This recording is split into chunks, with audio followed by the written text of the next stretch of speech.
Continuing in our Chapter 2, Lesson 1 on solving equations with rational coefficients, we're going to look at our last type of example, which is a word problem. So it says Latoya's softball team won 75% or 18 of its games. Define a variable, then write and solve an equation to determine the number of games the team played. So when we are thinking about our word problems, of course, it's always important to read through the problem. But we want to think about what is important to us that can help us establish this equation, as well as defining a variable.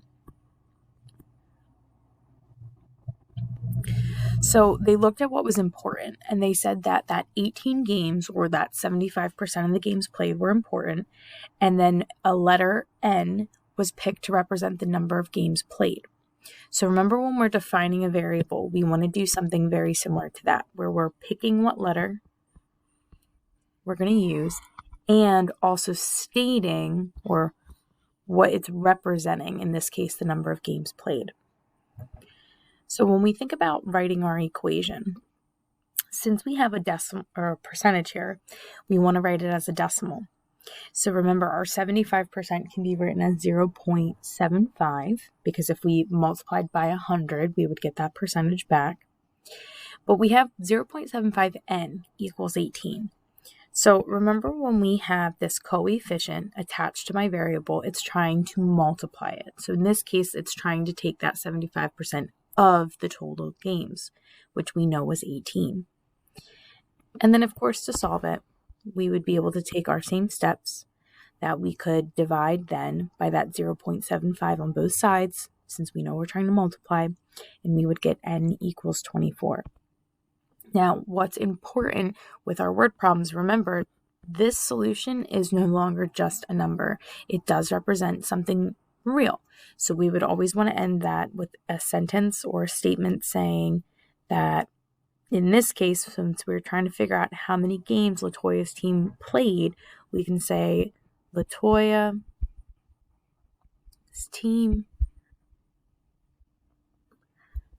played 24 games.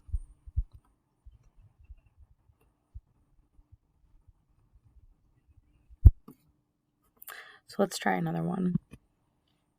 So this one is, Antonio has some fabric that he will use to make some curtains. 45% or 6 yards of the fabric is green. Define a variable, then write and solve an equation to determine how many yards of fabric he has altogether. So looking back to see what was important, we know 45%, or that 6 yards, is green.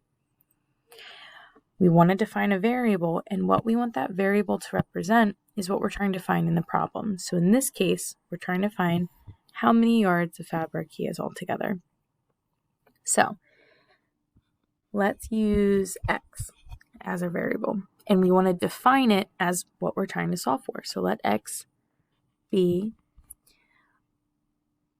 total yards of fabric.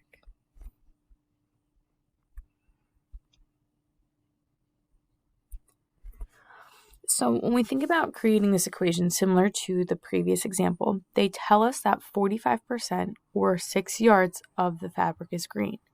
Since we don't know how many yards they're using, we used x for that total yards. We can do 45%, or written as a decimal, 0.45. We can multiply our unknown total of yards by that 45% to equal my 6 yards. Now, when we take this equation, just like before, we can divide by 0.45 on both sides. Since it is trying to multiply, we are going to divide it. And when we divide by that on both sides, we'll get 13 1/3 yards. Because remember, having that label is really important now.